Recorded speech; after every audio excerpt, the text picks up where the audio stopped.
De 1939 à 1945, le monde se déchaîne. C'est la Deuxième Guerre mondiale. Dès le début du conflit, l'Europe est à feu et à sang. L'Allemagne et l'Italie ont conquis une grande partie du continent, pourtant la Suisse est encore épargnée. Depuis la fin du XIXe siècle, elle construit et renforce des fortifications souterraines et des lignes de défense à ses frontières. Le paysage parlait à notre cœur et à notre esprit. En juillet 1941, sur la plaine du Grütli, le général Guisan, chef de l'armée, communique aux officiers supérieurs la nouvelle stratégie appelée réduit national. Elle consiste à ralentir l'ennemi aux frontières pour donner le temps au gros des troupes de se réfugier dans les Alpes, forteresse naturelle quasi imprenable, parsemée d'une multitude de forts enterrés, aux ponts et tunnels minés, d'où l'armée pourra harceler l'ennemi dans la plaine. Les Allemands ont mis au point un plan d'invasion de la Suisse, l'opération Tannenbaum, mais ne l'exécutent pas. Sans doute trop cher en hommes et en matériel, alors qu'Hitler a besoin de toutes ses ressources depuis qu'il a attaqué l'URSS.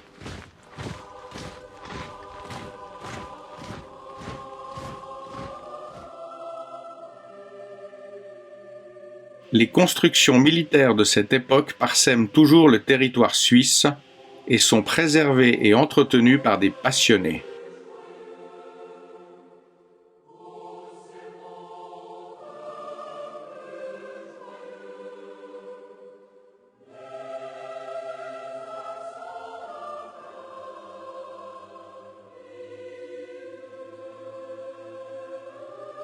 Nous allons découvrir avec trois d'entre eux, Roland Muller, Laurent Soumi et Maurizio Di Felice, la ligne de défense la plus occidentale du pays.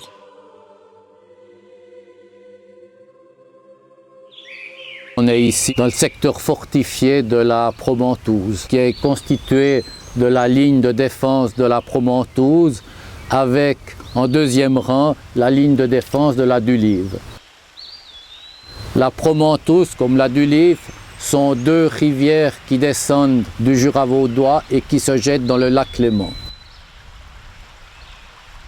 Cette ligne de défense, tout comme d'autres ouvrages que la Suisse a créés sur le Jura vaudois et sur le Rhin, a été conçue à partir des années 1935 face à la montée du nazisme en Allemagne. Certes, les accords de 1936 entre la France, l'Angleterre et l'Allemagne ont déclaré qu'ils avaient sauvé la paix par les accords de Munich. Pourtant, en Suisse, comme dans d'autres pays, on se rend compte qu'une guerre va éclater ou qu'un risque de guerre est imminent.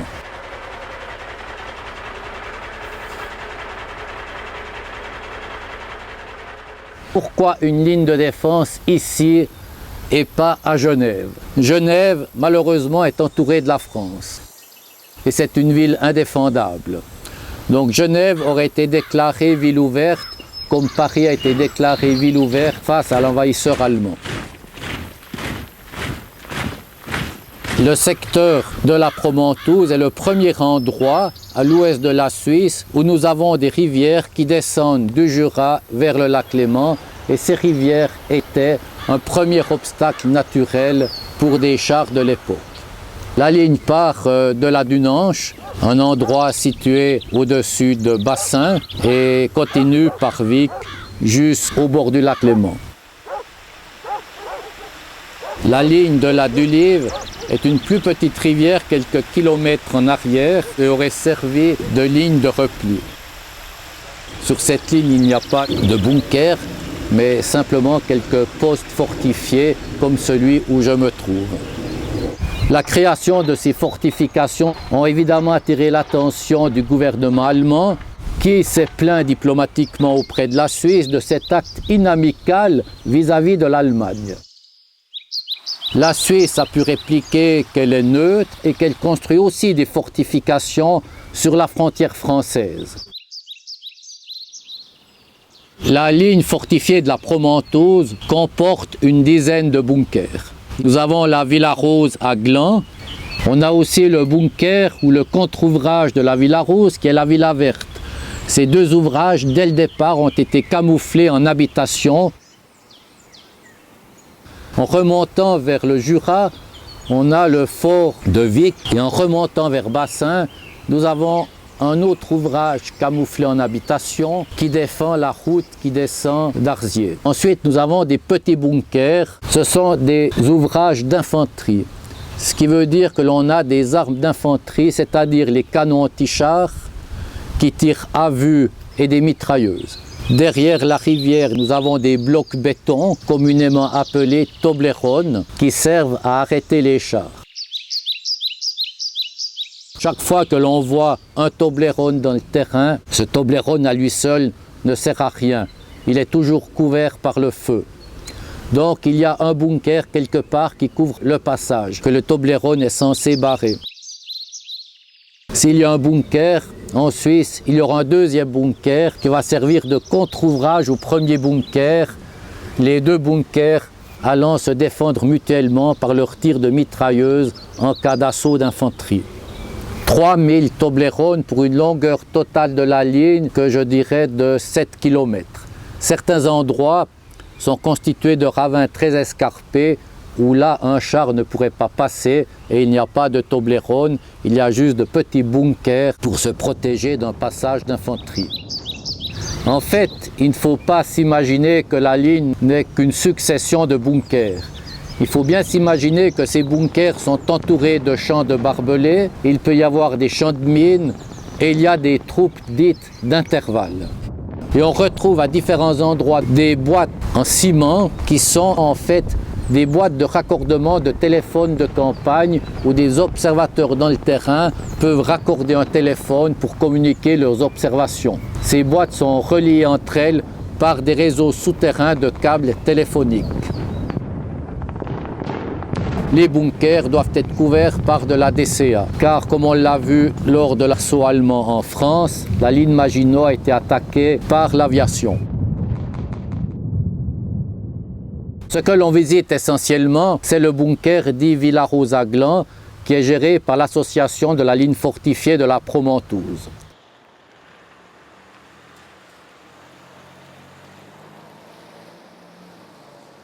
Fortin, nous trouvons Villa Rose a la particularité de se trouver en bordure de la route suisse, qui était à l'époque la seule liaison au bord du lac.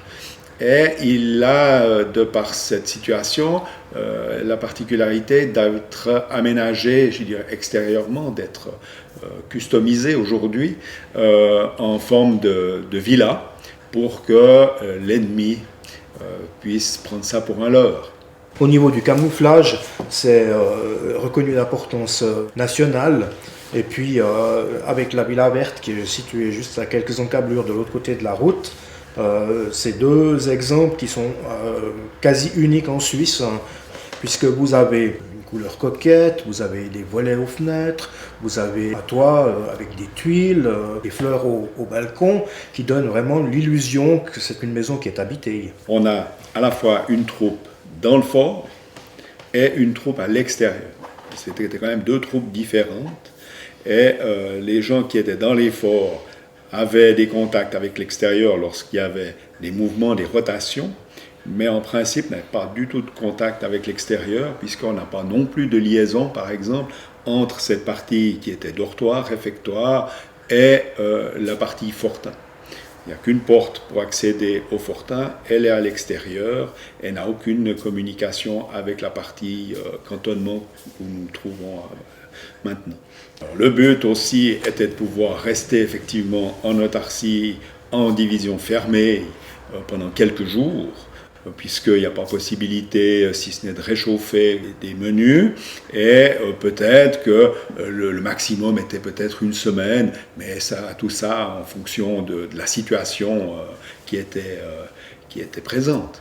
Ce croquis du canton de Vaud, du canton de Genève, ensuite la région de Nyon et de la Promontouse, après quoi la région de l'Aubonne, aussi bien aménagée de manière naturelle par la rivière, ensuite la région du Jura avec Valorbe, Et puis en plus, quand on va sur l'extérieur, eh bien ensuite on rentre dans le Valais avec la région d'Aigle et de Saint-Maurice. Donc on montre quand même cette volonté de mettre en guillemets des barrages et de ne pas laisser quelque chose totalement perméable. La stratégie était ralentir un maximum l'ennemi. On estime que la durée de vie, entre parenthèses, de ces fortins, s'il y avait une attaque frontale, c'était 2-3 jours. Donc le but, c'était de tenir au maximum et puis permettre à la population de pouvoir être évacuée vers l'arrière et puis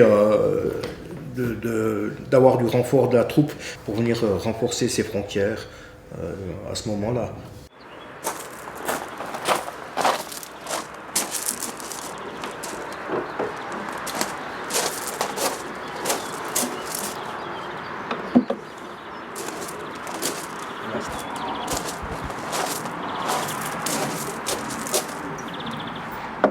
Voilà, vous vous trouvez devant la pièce maîtresse du fort de Villarose, c'est-à-dire un canon anti-char, et il est vraiment dirigé sur le pont de la route suisse, le pont des Avouillons, qui était le passage à tenir depuis l'endroit de Villarose. Derrière cette fenêtre se trouve une mitrailleuse. La mission du soldat qui était positionné derrière cette bouche à feu avec sa mitrailleuse, c'était de protéger le terrain qui couvrait depuis la Villa Rose, ici, jusqu'à la Villa Verte qui est située à quelques encablures là-bas. Et justement, d'empêcher tout passage de soldats dans le terrain.